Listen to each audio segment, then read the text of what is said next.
So welcome everyone. Thank you so much for joining us. So we are going to talk a little bit about PollinateTO, the grant program that the City of Toronto runs, as well as the pollinators that we have in the city and some native plants.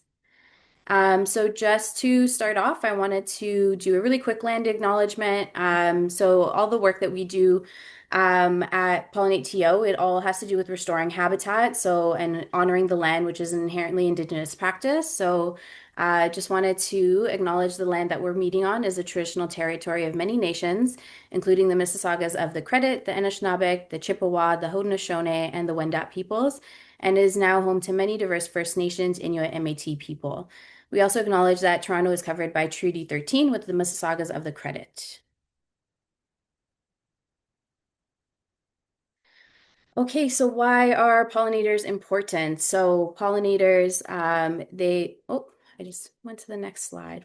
Okay, so they provide important ecosystem services of pollination. So pollination allows plants to produce seeds, fruits, and new plants, and this is very essential to food production, as well as the biodiversity in our environment. And bees, of course, are one of the most effective pollinators that we have. Okay, sorry, I'm just trying to move everything away so I can see my notes. Okay. So, why are native plants important? So, native plants are the foundation, they're the building blocks of biodiversity.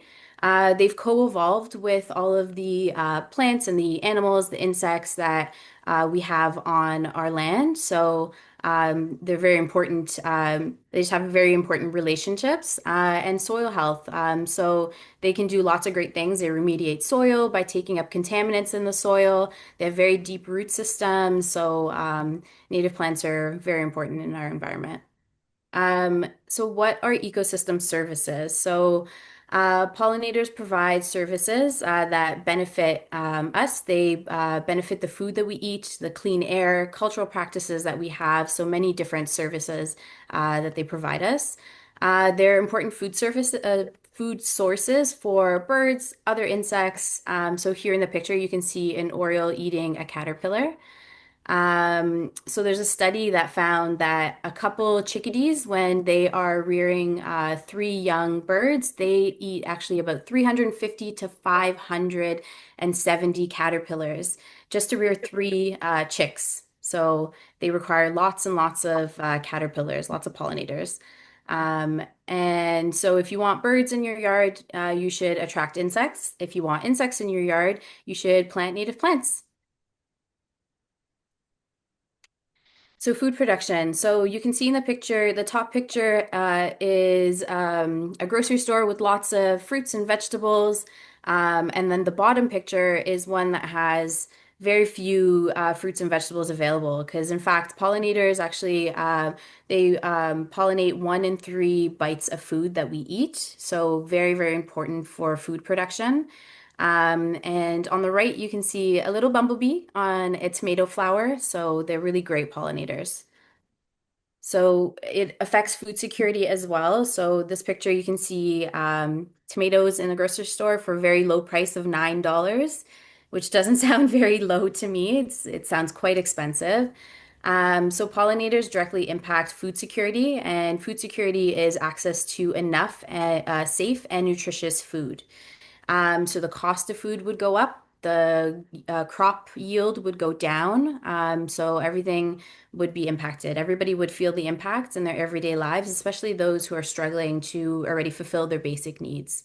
So pollinators are very important for food security.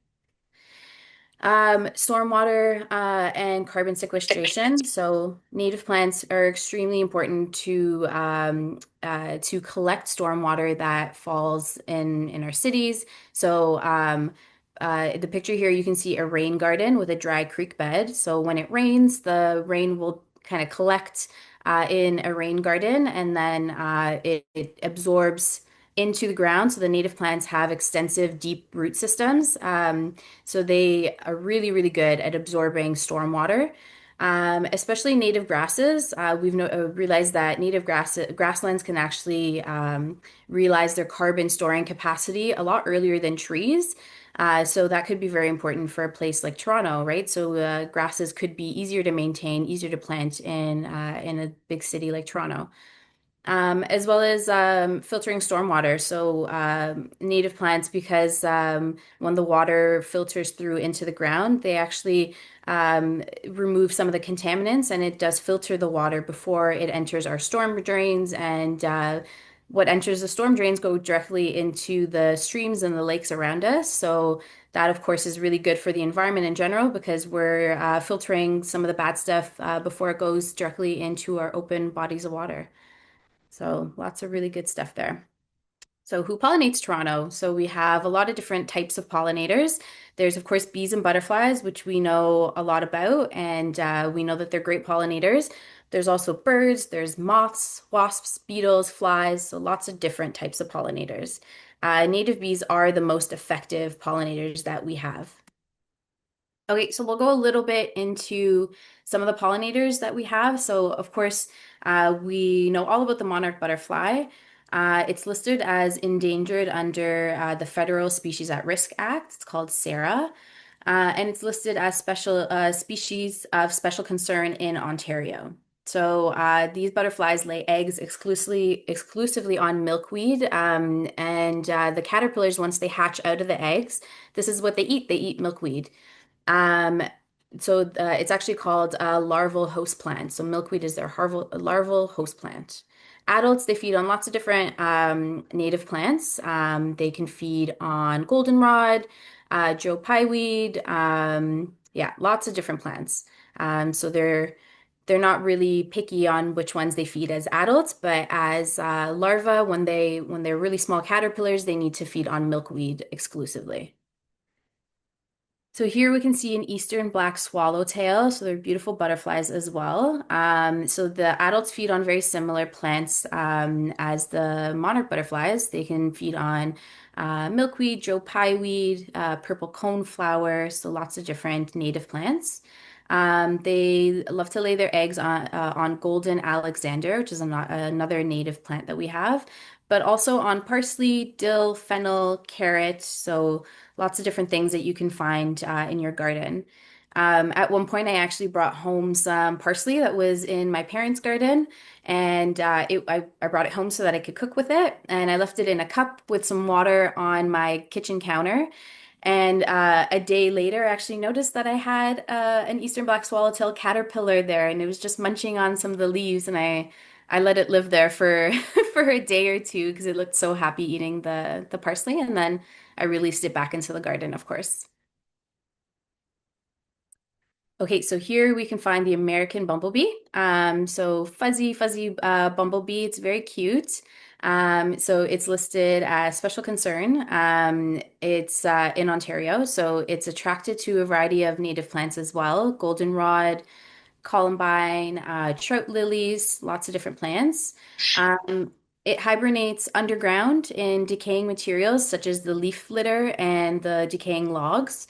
So this is an example of why it's very important to leave the leaves. So you want to leave everything for as long as you possibly can in the springtime, because we have bees such as the American bumblebee that's hibernating in all that material. So if you clean up the leaves really early, then you might be actually cleaning up some of the pollinators with it. And yeah, we don't want to toss out our little pollinator friends before they're ready to emerge in the spring.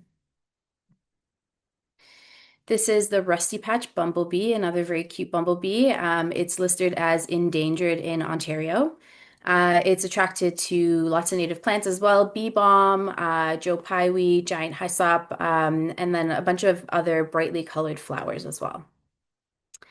And in comparison to that really big bumblebee, this is the tiniest bee that we have in Toronto. So it's called the Euphorb mini fairy bee. It can be less than 2 millimeters. It's very, very tiny. So in this picture, you can see how tiny it is in comparison to a coin. It's very, very, very small. So that's why it's good to have a variety of different types of flowers in your garden because there's a bee for every type of flower that you have. There's big bees, big giant bumblebees for the big flowers. There's tiny, tiny bees for the tiny flowers in your yard. Here we have shining flower beetles. So it's not a bee, it's not a butterfly. So this is another pollinator that we have. They are also very, very tiny. They're 1 to 3 millimeters long. They feed on the pollen from native plants. So here they're very attracted to goldenrod and other asters. But you can also find them on other flowers that are flat. They're easy to walk on for them. They're a little clumsy. Here you can see something that's actually not a bee. It looks like a bee, but it's a fly. It mimics a bee. It's called the marmalade hoverfly. The adults are generalist feeders. They like to visit a variety of different native flowering plants. But their larvae are voracious aphid eaters. So they're aphid predators. So they're actually a beneficial insect to have in your yard because they'll eat all the pesky little aphids that could be harming some of your plants.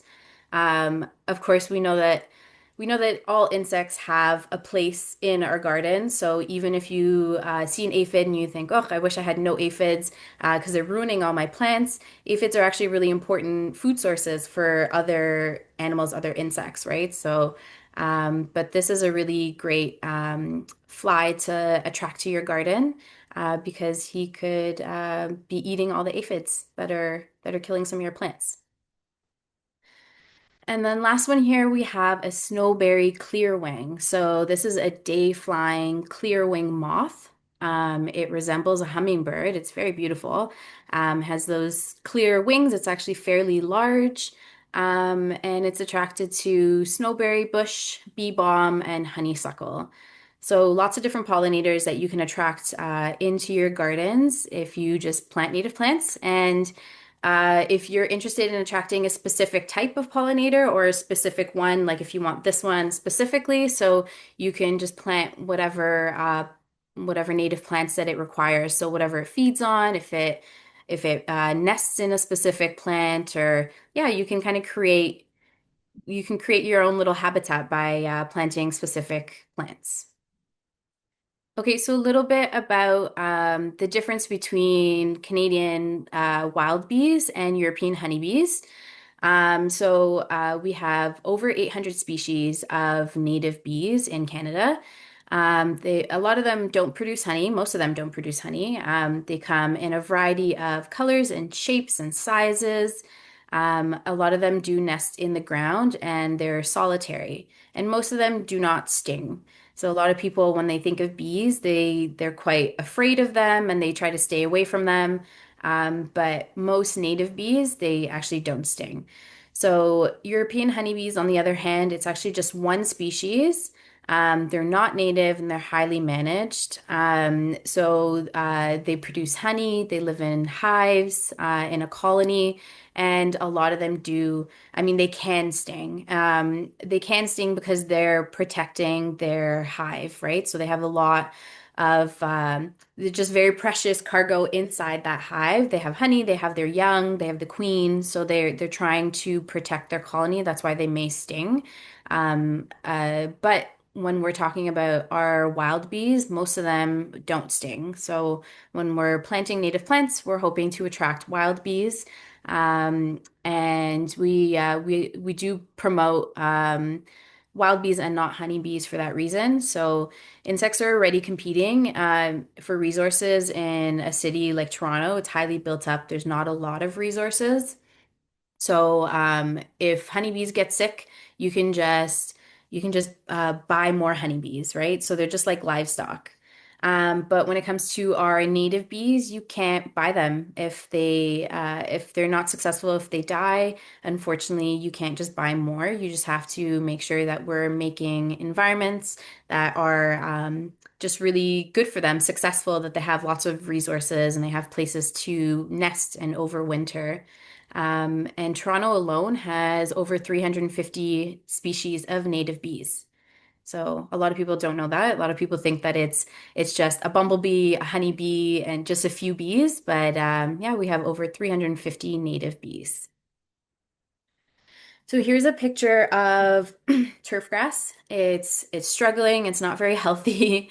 This is a cultural norm that we have in a lot of cities and suburbs. It's very water intensive, labor intensive. It doesn't sustain very much life. So we are really hoping to reach out to people and to help people understand that native plants, native grasses, they're the way, they're the way to go. They're less intensive. They really do sustain themselves after a few years. They're beautiful. So, for example, like this.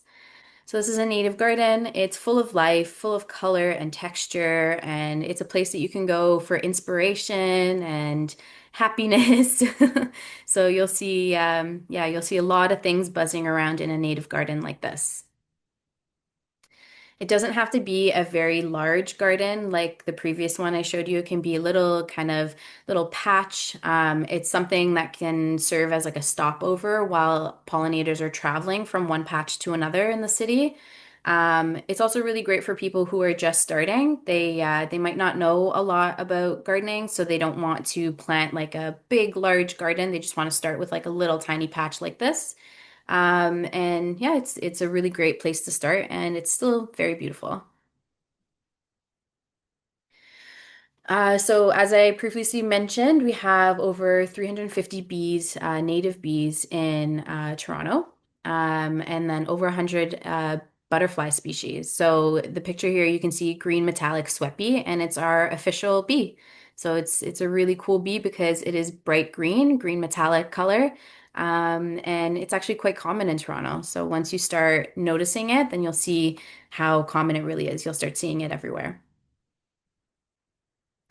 This is a mural at Bathurst Station of the green metallic sweat bee. It's a really colorful, beautiful mural.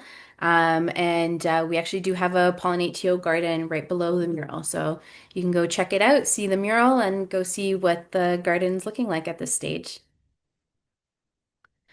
Okay, so a little bit about the threats to pollinator health.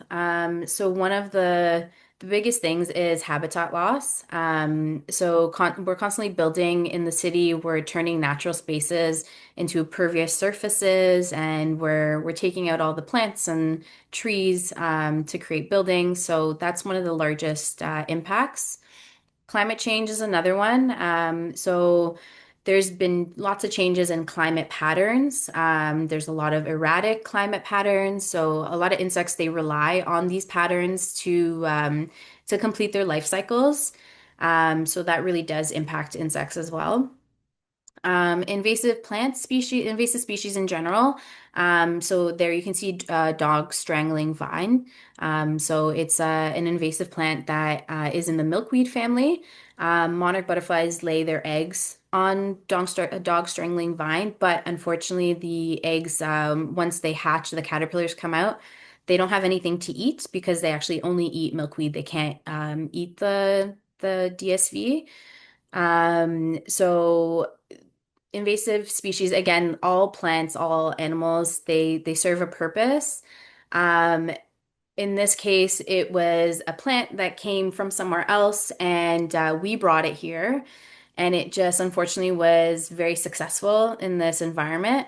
And so it spread all over. So it outcompetes for resources. Again, our pollinators are already limited on the resources that they have. So when there's invasive species just spreading everywhere, there's limited resources for our pollinators. And then last thing is the pesticides. So pesticides are still widely used, can be very harmful to pollinators. For example, the city does spray for invasive moths. Golf courses get sprayed. People spray their lawns. So all of this can impact pollinators directly, but also it can seep into our groundwater. And groundwater doesn't know city limits, right? Like it'll just impact a lot of different things, a lot of different people. So those are probably the top four threats to pollinator health. So City of Toronto was very concerned about the threats that we're facing, the pollinators were facing, and wanted to do something about it. So out came the pollinator protection strategy. It was approved by council in 2018. The key priority was to create habitat because we know that's one of the main threats that pollinators face, and out came 30 actions for the city and for the community. And then PollinateTO was created based on this. So just a quick overview of what our program is.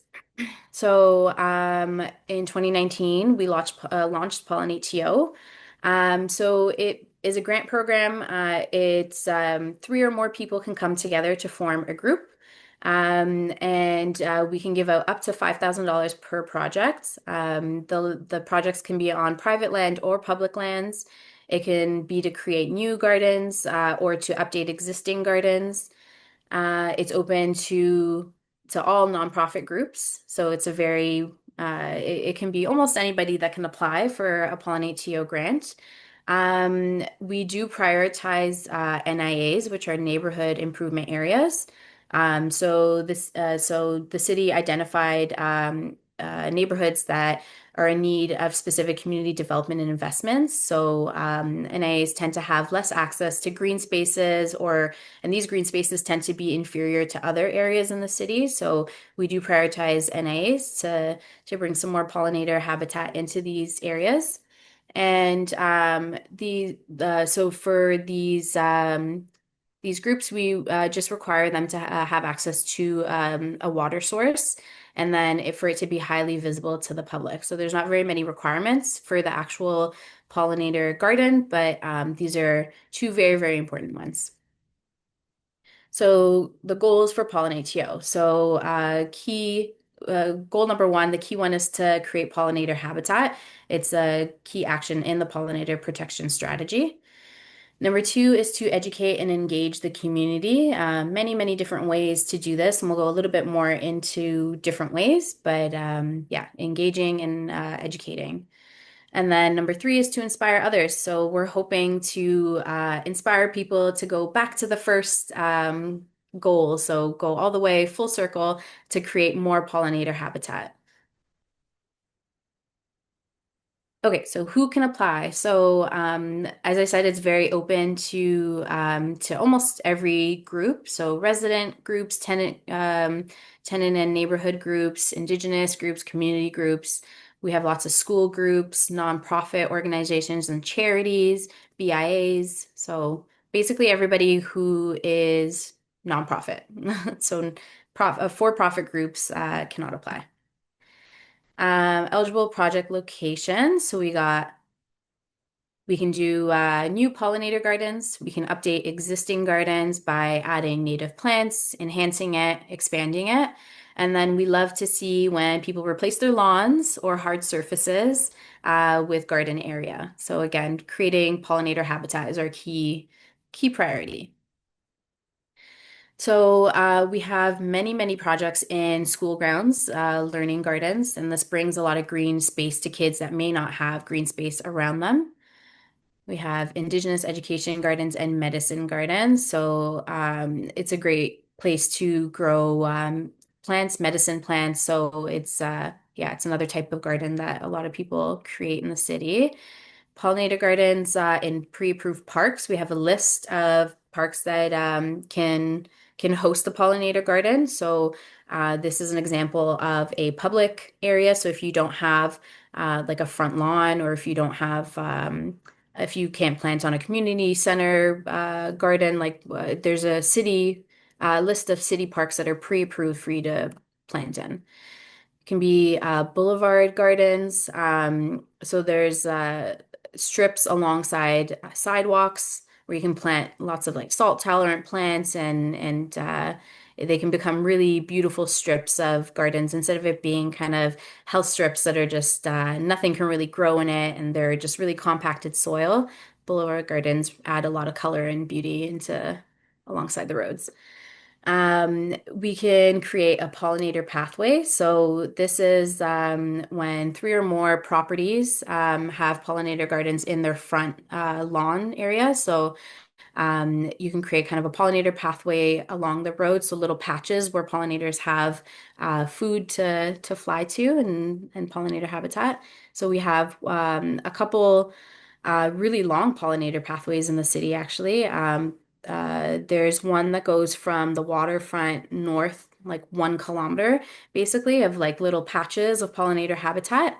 Um, and that one is especially important, especially because for monarch butterflies, especially when they're on their way to Mexico for their overwintering habitat, they can stop and have their last meals before they go on their long journey over the lake and all the way to Mexico. So that's a really cool one.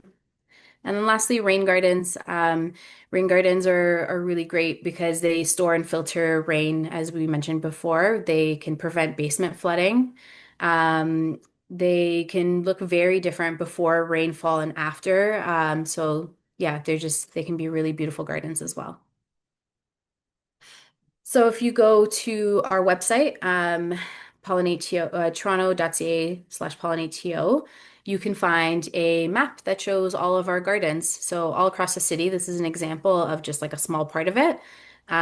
You can filter based on neighborhood or wards, and we have over 500 gardens now. So you can also filter based on churches, parks, schools, so lots of different things. So this is where you can go. So this is the website. And if you see on the right there, you can see PollinateTO grants and you see underneath the project site map. So program impact. So we have had about 840 applications so far, which have led to 218 projects, 529 gardens, which is 29,100 meter square of pollinator habitat. Which is huge. When you hear those numbers, it's very, yeah, it's exciting. It's exciting that people are really taking it and running with it. They're creating pollinator habitat all over the city, which is great. 95 schools and 57 neighborhood improvement area, and EN is emerging neighborhoods projects in those areas.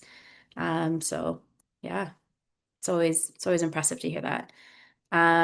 We have had over 3,600 volunteers involved in PollinateTO projects. So, this is the PollinateTO groups. They recruit these volunteers onto their own projects and they help them with preparing the land, planting, maintaining the garden, helping with education and outreach. So, yeah, volunteers are essential to these projects for sure. Um, there's been 34,000 residents engaged through PollinateTO projects. So, a lot of projects will give away seeds or host events. Yeah, so lots of different possibilities when it comes to the outreach and engagement portion of PollinateTO projects. These, of course, are the rough numbers. We're not able to get every specific detail of like how many people we've reached, but it really does show you how widespread these community projects can be. Oh, sorry. Oh, okay. So when we are creating pollinator habitat, there's a few things that we should keep in mind. So the first thing, of course, is planting native plants. So these plants have co-evolved with the wildlife in Toronto. So they've experienced Toronto's springs, summers, falls. So they're just the ones that they're going to be the most successful. They don't need to be watered very much after a few years. An established pollinator garden is typically pretty self-sufficient. The first couple years when plants are establishing, it is very important to water and to maintain, but after a few years, they usually are pretty self-sufficient. Um, we, yeah, so you can see all the different beautiful colors and shapes and sizes of all these flowers. They're the building blocks to diversity. They're very important for climate change, mitigation, and resilience, and they're essential to land remediation. So one plant to point out is goldenrod. It's a super plant.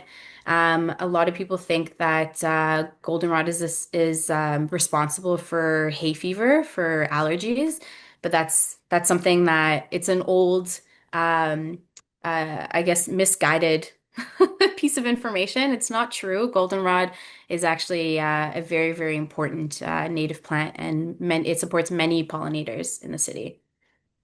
You also need to remember that pollinators need to eat in the spring, summer, and fall. So you want flowers that are blooming in spring, summer, fall. So you can choose your plants based on that. So it's good to have a few species that are spring blooming, summer, and fall blooming, because of course you don't want the pollinators to be starving in the fall, the late fall. And of course, goldenrod is one of those fall blooming plants that's really important to have. So providing shallow water sources is very important, and then having something inside the water dish for the pollinators to land on. So they get thirsty too. You could put some marbles or stones in a flat dish with some water. So that'll hopefully the stones will prevent them from drowning. Um, you need to prioritize plants with lots of pollen and nectar. So these are very important for their survival, as well as plants that are larval host plants. So, for example, we talked about milkweed is a larval host plant for monarch butterflies. So, if you are looking to attract a specific insect, you can look to see if they have a larval host plant and plant that in your yard so that you can see the full life cycle of that insect.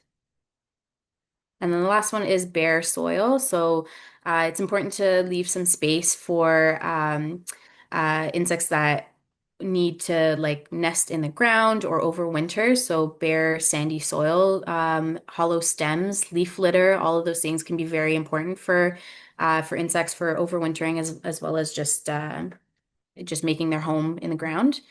Um, So we'll talk about leave the leaves. So I mentioned that a lot of pollinators do use the leaves and leaf litter to hibernate and to lay their eggs. So it's very important to just leave the leaves for as long as you possibly can in the springtime and then as well as in the fall time. It's important to clear leaves from walkways to make sure that everything is safe for people to walk in. But if you can kind of create a pile with your leaves somewhere else and not like bag it and take it away, that's also really great. That's a good alternative if you need to clear some leaves away from a specific area. But yeah, we have to remember all of the pollinators that are creating their habitat in those leaves and overwintering. We don't want to just kind of put them in the garbage and lose all of those pollinators. So and of course, cutting down stems and stalks is also something that can remove a lot of pollinators because there's a lot of little bees that will nest. They're cavity nesting bees, so they'll nest inside the stems and the stalks. So it's important to leave some of those available as well. So leave the leaves. Another thing that we really do emphasize is to go bottomless. We talked about how native plants have very deep root systems. So you can see the picture there, very shallow roots for some of the plants, the ornamental plants that we have, but native plants have very, very deep root systems. So if you have them closed in a container with a bottom, then those root systems just aren't going to be able to grow. The garden isn't going to be as healthy as it could be. So even if you have to plant in a raised bed just like this one, I would get one that has no bottom because then the roots can still grow into the ground if they get all the way down there and they can absorb all of the nutrients from the ground as well. These raised planters can be really great for accessible gardens and a lot of benefits to them, but bottomless is the way to go for our native plants.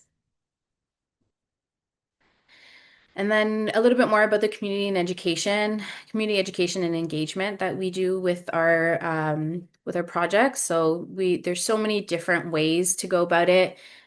We love to see the creative things that people come up with. So lots of different amazing workshops and demonstrations. People host community planting days and maintenance days. So it's a great way to get people out kind of digging in the soil and talking to each other, and you can have some refreshments and just make a whole day out of it. Um, Plant labels, just to explain like kind of what native plants are there. Garden signs to explain if you want to talk a little bit about the pollinators that are there or what's attracted to the native plants. Yeah, so many different things. Like I said, seed sharing and plant giveaways are really great things that a lot of our groups do to just kind of spread the native plants all over. So yeah, there's citizen science projects such as iNaturalist and Bee Watch. So there's you can report the sightings of what animals and insects that you are seeing in your garden, and that's a really great way to just share with the community. Okay, so key steps in the timeline of the projects. I'll just go through this really quickly. So it's on an annual cycle. The applications open up in September and close in October. We review applications in November and December, and then we tell projects when they're approved in January. So projects will then get their funding in March, and that's when it's time to start planting in the springtime. So then gardens are planted, and we're on a 2-year cycle. So we give everyone 2 years to get their project started, make sure that they have all their workshops and events. And then at the end of the 2 years, we ask that groups submit an impact report, just discussing what they were able to do, the size of their garden, how many people they were able to, like volunteers and community members they reached out to. We love to see pictures and videos. If we have some time, I'll share a video at the end of one of our groups that created a fantastic pollinator garden in the city. And yeah, we ask also for a budget because we're giving up funding. We just ask to see based on the budget that they submitted and was approved. We want to see how they used their money, and if they have any leftover funding, we just want to know how they intend on using the rest of the funding. So resources and support that we provide. So we provide information sessions. We have a PollinateTO training that runs for 7 weeks for everyone who was successful, as well as some actually applications that if you weren't successful, we still allow people to come to our PollinateTO training. Just it could improve their application for the next year, which is always great. So every week is about something different. There's one week all about pollinators, one all about soil, one all about light. So lots of really, really important information. We do PollinateTO plant kit giveaways. So we give away seedlings, trees and shrubs. We give away garden signs. And then there's lots of resources online, detailed plant lists, videos of past projects, and then just guidelines, best practices for creating your pollinator garden. So these are the PollinateTO garden signs. You've probably seen them around the city. Once you actually start seeing them, you'll see them everywhere. So it's good to just slow down and take a look to see what's in the garden and just enjoy the native plants and the pollinators. So here's just a few past projects that received funding from PollinateTO and what they did with it. So this is a pathway between two streets. So initially, before they started, it was just rocks and compacted soil, just a few weeds, like nothing really. It kind of was an eyesore. There wasn't much there, and now it's a beautiful garden with lots of life, lots of color. This one here is at Allen Gardens. This is the before picture. So Allen Gardens actually has the newly opened Palm House. So if you are heading there to take a look at the Palm House, there's also a pollinator garden. It's right by the pollinator playground. So this was when they were preparing the site. This is right after planting. So they just put the seedlings in the ground. And then this is after. This is the mature garden. So there's so many layers, there's colors and textures, and yeah, since it's right beside the pollinator playground, it's a great opportunity for children to come and see a native pollinator garden and all the different things that are buzzing around. And it's really good to just sit along the edge and just kind of sit and observe. Yeah. And this is the sign that they created for the pollinator playground. It's a really cute sign, just a little bit of information. So it's just a way that yeah, they were creative and they created a cute little sign.